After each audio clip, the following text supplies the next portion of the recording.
Okay, let's have the panel up. Let's have Femke Voltin from Submarine, Jan Rokamp from Films Transit, and Dirk Sauer. Did I say that right? Somewhere close, Dirk Sauer? Is that close? Who, thank you. Yeah, welcome them up here. That's great. Dirk, I have you down here as a media tycoon. But you have a someone has to be a media tycoon.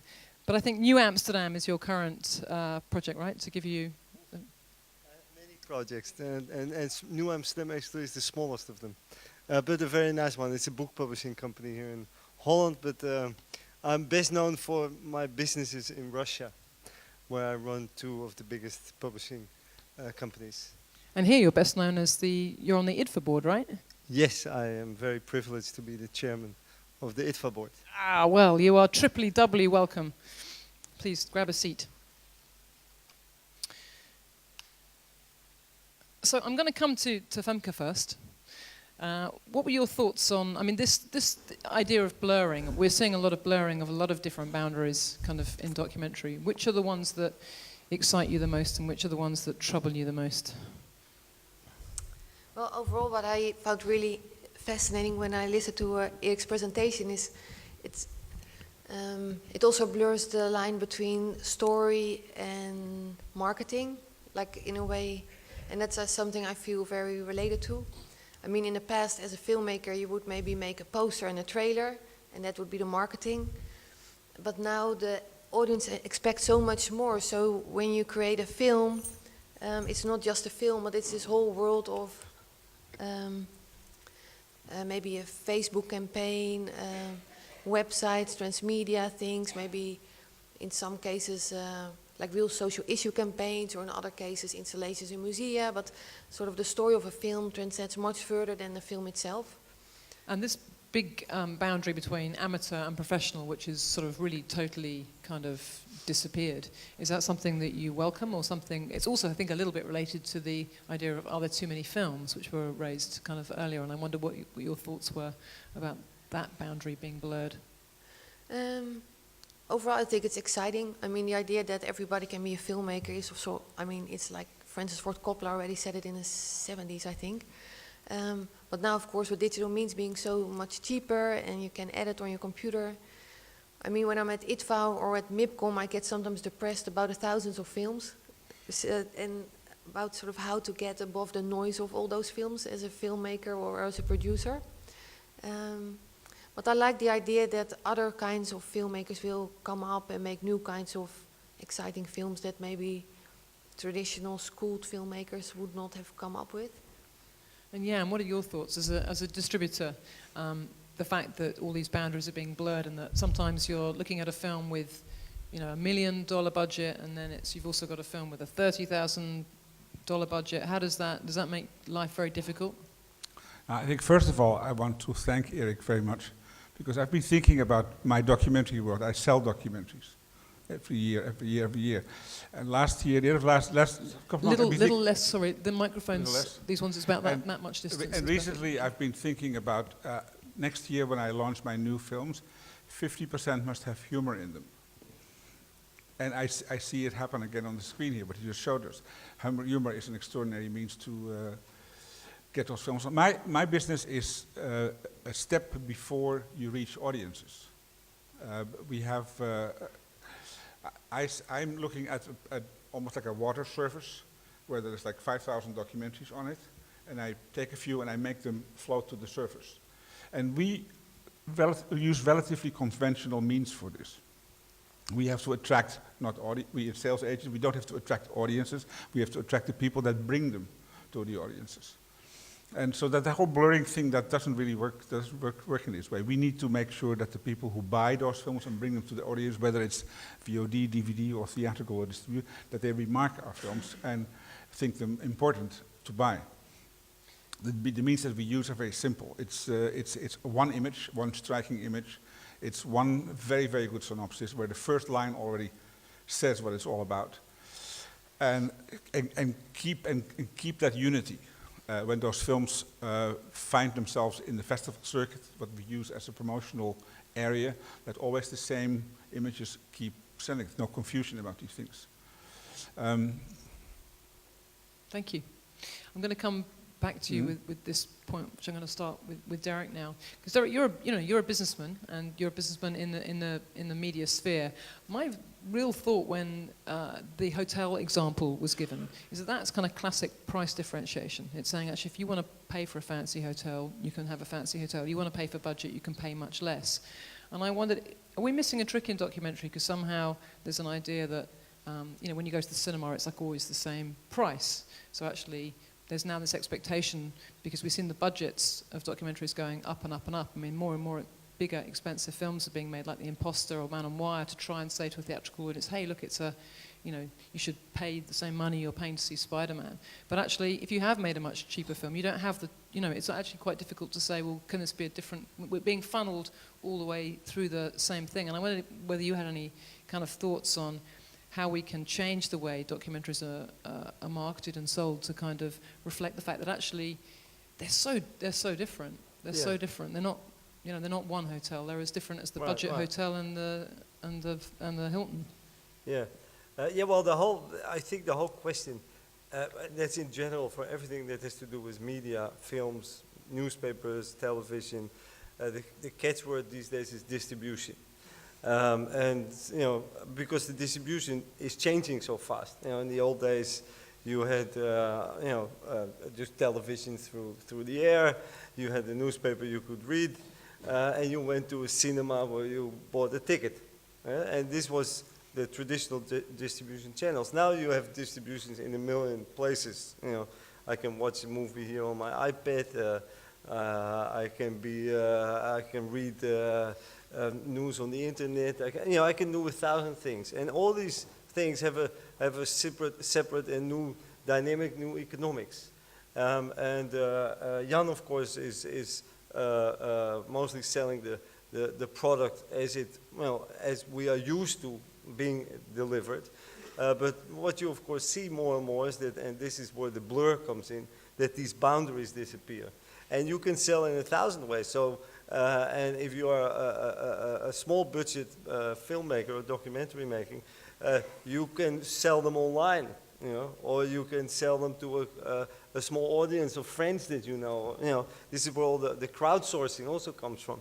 So I don't think, so your point is very correct, that pricing will be different. The most important what you have to do is, if you make a film, you have to understand your target audience. Who do you make this film for? And then you have to think real hard, how am I going to distribute the film? And now there are 1,000 ways to do that. And so yes, it has become, on the one hand, it's become much easier. I used to be a filmmaker myself when I was, between 20 and 30 years old. And you're welcome back anytime. Well, I'm not so sure about that.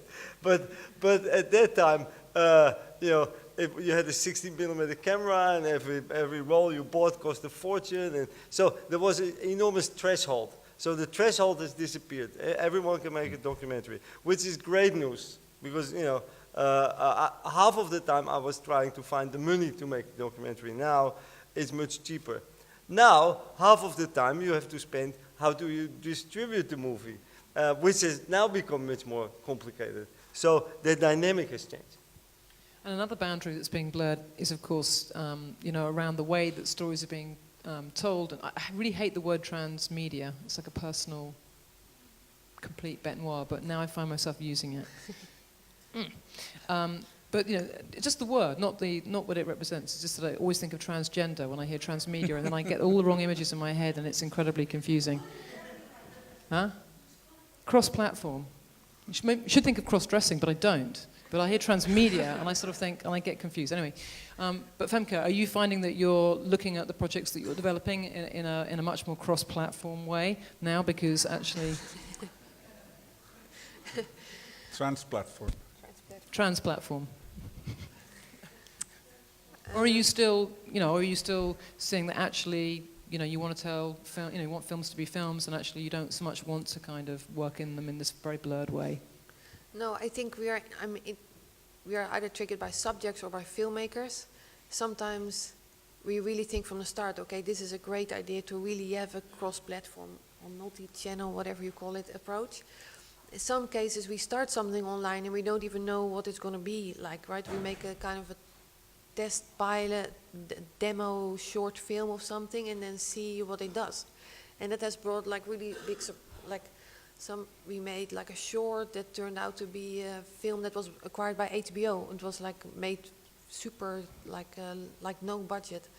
And just because we saw... I hope you didn't tell them that, though, when you sold it to HBO. No. You said, oh, it's very expensive to make. Oof. No, we didn't. I mean, it didn't look cheap. But I mean, that's the other thing, like the blurring between... Well, let me first finish the part about the transmedia thing. So in that sense, in that instance, we thought it would be primarily like an online property, and because the way it was picked up and people responded to it, we thought, oh, we can tell a bigger story that will also appeal to a mainstream audience. And I think that's the cool thing about transmedia. It's also like the reverse way, not just marketing or making enhancements of your films, but also doing it the other way, like trying out small things and see what they lead up to. And yeah, One of the interesting transformations that we've seen is that like 10 years ago, 15 years ago, if we sell a film to a television station, the filmmaker or producer is just not involved at all. They just go back and make the new film. Now, producers develop these cross-media elements and actually bring something to the broadcaster and actually help promote their own films. In many cases, when we sell also to distribution companies who then distribute in their territories, we always say to the filmmakers, go and talk to them, because you can maybe, because of your own activities online, contribute something in these markets. And that's a very interesting development. And filmmakers can today be much more involved in their own distribution than any time in the past, because of this whole online. Yeah. Absolutely, they should and that's be. a very, They very have to be, important. I think. Yeah. No, they have to be, but they were not able to in the past. The means were not there, but now they are there. and I wondered what the panel thought about where kind of brand documentary is at, because very famously, Harvey Weinstein said, when you're marketing a documentary to the public, you never tell them it's a documentary, because that just kills the market dead, which is where the whole idea of the D word came from. And so he would always insist to market them as if they were just a regular film. And I wonder if people think that's changed, actually. Is the general public more excited about documentary, or indeed all the boundaries are now so blurred that kind of actually people don't care? Well, Harvey, of course, was talking about the commercial cinema system, and that was scared, and in many cases is still scared of documentaries. I think that branding, I think that the places where documentaries are seen should be concerned about their branding, so that their places become known. The theaters where sometimes documentaries play, the broadcast stations, the cable stations, the VOD platforms, they have that opportunity now. Well, IDFA is the perfect example of branding of documentaries. Yeah. Because, put 50 documentaries in a cinema somewhere in Holland and don't call it IDFA, you don't have people. You put IDFA on it, you have full house. Why? Because people know after all these years that IDFA has been working, that if you go to IDFA, you get a great documentary, you get a great experience.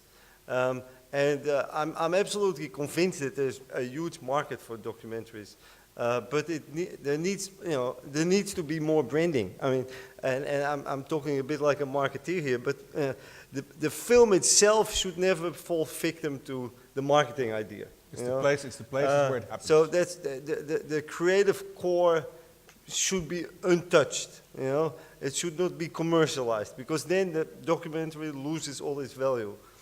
But you need to have the branding to get it out. I really know only real brand in this market, and that's IDFA. And I've just run out of Tuschinski. Was in the middle of the movie, wonderful movie, Winter Nomads. So I wasn't too pleased to come here. But the place is full on a Friday afternoon. Tuschinski won. And 200,000 people come to this place just because it's IDFA. And IDFA has become a brand of documentary. And if you can, in your small way, also do this, I mean, you cannot all become IDFA, but thank God. But if you can do this in a small way, then it will help you enormously. But quite often in these circumstances, if you then project the same film in a big theater like a month later, like between Christmas and New Year, nobody shows up. Yeah, So you that's have why I to- said so it's the IDFA brand. Yeah, I know, but then you have to continue to brand places and places and places where these films We are need to shown. hire Eric Huh? for Project Documentary rebrand. We need to, Yeah. we need to, Globally, not just here, yeah. we may need to work with those dog turds that we can put on doorsteps. But I mean, Okay. people are, there's so much media out there, and when I look at like kids, they don't watch television anymore. They watch YouTube, and they quite like to watch Lego movies, you know, like little films with kids playing with Lego, and for them that's really exciting content. It has no budget whatsoever, and for them that competes with, I don't know, visual effect films and with documentaries and everything.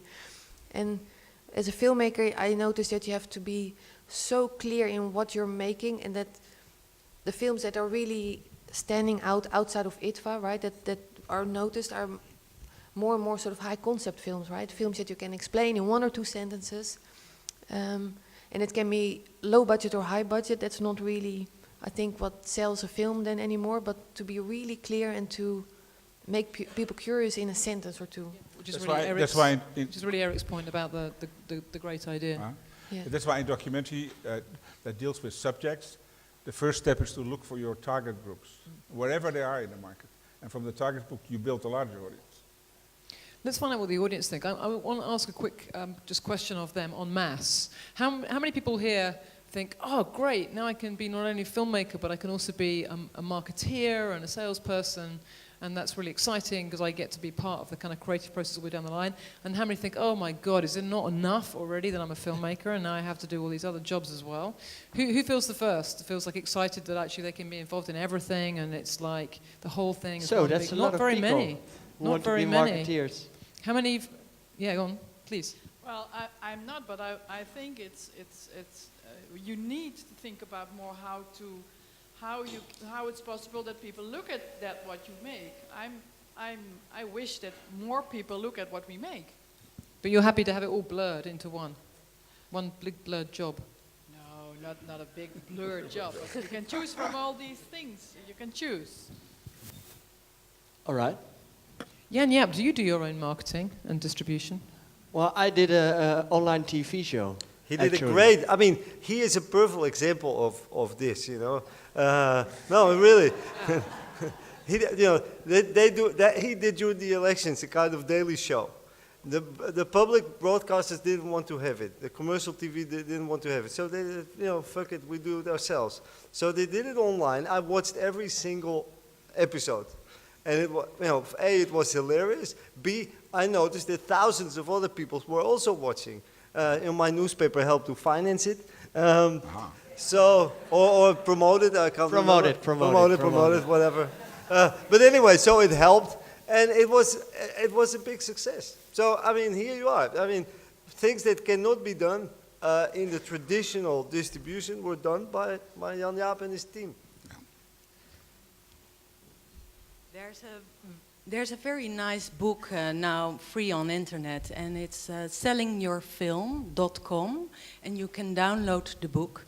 And it's the book called Selling Your Film Without Selling Your Soul. And well, all filmmakers, producers, they should read this book. It's very interesting. But I'm a documentary distributor here in Holland, and I have for a long time the idea, we all have made beautiful films, they're all on DVD, and why can't we make a national campaign all together? We have a lot of fantastic production companies. Give a story as a present. It's Christmas soon, and it's Sinterklaas now. And why don't you buy a DVD and give it a story? Every documentary is a story, and give it as a present. But why can't we make a national campaign, but all together, all the production companies together?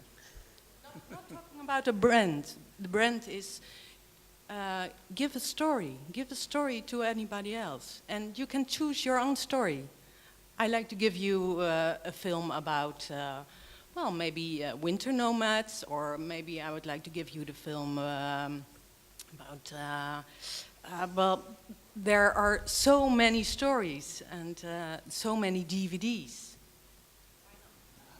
Why not? Let's do that. We'll make it a social component in it. Is this instead of your chocolate letters? Yeah, Because exactly. then you would be also fighting obesity. Yes. All right, somebody else? Is anyone depressed about having to do all the different jobs? When this conversation happens in England, lots of filmmakers are like, ugh, you know, now I have to tweet and run Facebook and it's too much. Or you have to find the right people surround you to do it. Yeah. Or do you have people? Your people. Do your people tweet for you? One. But it's enough.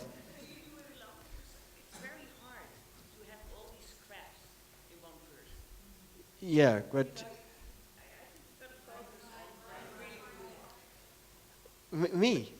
Is anybody? Yeah, you got that can be a talent too, to find the right people around you, and make it together. But also you have to find the people who have the same idea, to the same kind of creativity. Can you put her on? Yeah, No. give her the mic. We can't hear her. Oh, Up here. she said that it's impossible that one person can do it, except for Victor Kozakova, of course. When he is not here anymore. Yeah, I want to give a small example of giving a Christmas and Santa Claus present. We made for Avro Television the film Amsterdam on the Waterfront, about the new city at the River, which is booming and being a new city center. And it's broadcast on television, but to my surprise, it's going to be sold everywhere on bookshops, and it's very easy to do, because when I go to IDFA, I just cross at the name bookshop, which is the main shop in town, and they just sell it. And yeah, we do it with a group, but you can do it. And I believe very much more in common in changing roles, and yeah, doing it yourself in one person is boring. But it's quite easy to do it with a group of people. And when you film in your neighborhood, it's also more easy. And it's also a good way to get rid of your stocks. When you have I'm going to tell you a story, Jess. There's a big writer in Holland, Kees Verkoten. There's a what? A writer, Kees Verkoten. He writes novels and stories, and he goes around in his neighborhood at night with a big bag of books, and he throws them into the houses. Yeah. And so he thinks, well, people find a book and they think, and they're going to read. So let's do that with films also. Kees Verkoten can do it. We're going to have a short break, 10 minutes, and then come back with our last keynote speaker. Thanks for now, 10 minutes. Yeah, Yes. please give the panel a round of applause.